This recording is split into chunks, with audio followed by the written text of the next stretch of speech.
Superbitatea auto din clipul de astăzi este Fiat 850 Coupé din seria a doua și la fel ca și alte mașini din prezentările mele, am reușit să o filmez cu ocazia ediției Poli Autofest din anul 2025.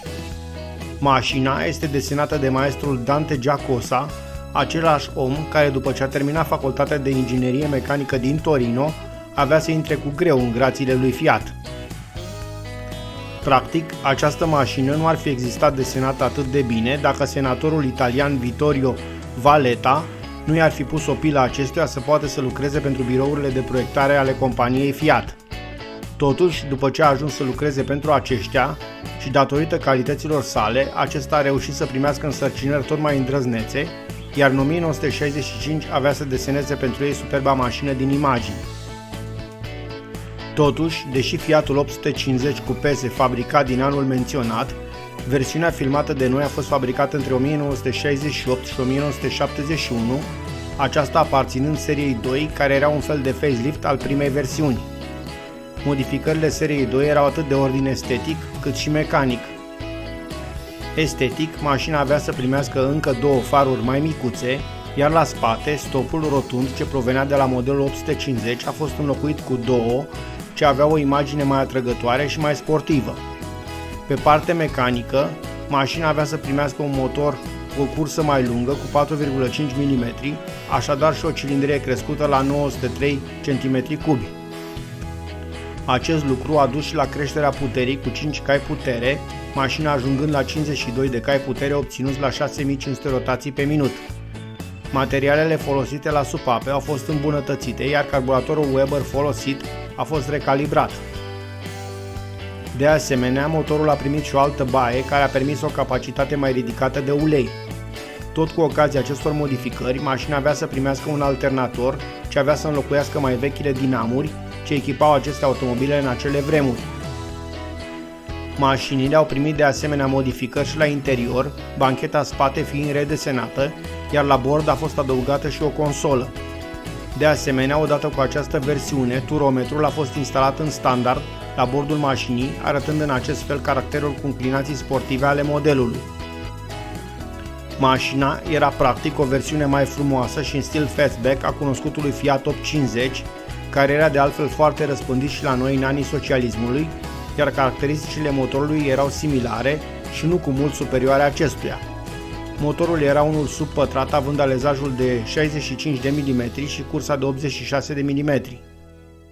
Supapele acestui motor erau un număr de 2 și erau acționate prin tinge împingătoare, arborile cu came fiind plasați jos în blocul motor.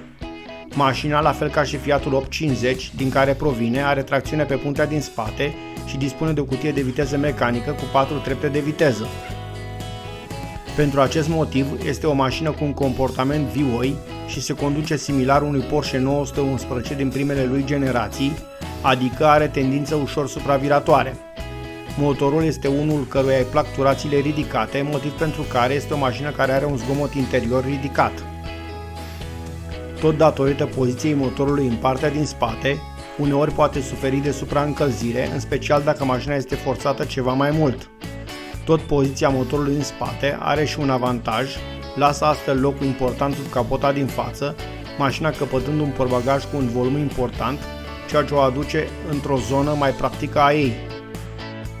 Suspensia punții față se bazează pe brațe transversale, independente și un arc cu foi de asemenea montat transversal, dar și o bară stabilizatoare și amortizor.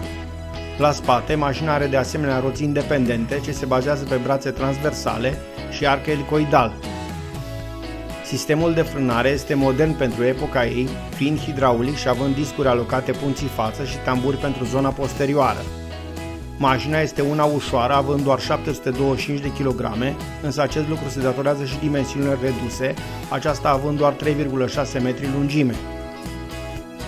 Deși la prima vedere nu este o sportivă în adevăratul sens al cuvântului, mașina atingea 148 de km/h, ceea ce în vremea ei era o adevărată performanță. Automobilul avea un consum mediu rezonabil, consumând doar 7,2 litri de carburant la 100 de km parcurși, iar rezervorul era unul de doar 30 de litri, confirmând astfel că este un automobil prietenos cu portofelul celui ce o deținea.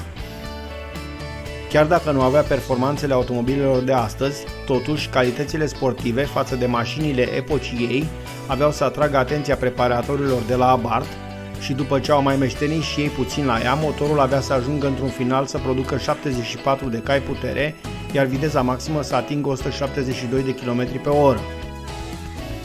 Așadar, așa cum s-a întâmplat de atâtea ori în istoria auto, o mașină micuță și relativ populară, Fiatul 850 Coupé avea să servească cu onoare și succes atât automobilistul obișnuit, cât și motorsportul, unde avea să scrie multe pagini glorioase pe panglicile cenușii ale traseelor de concurs din întreaga lume.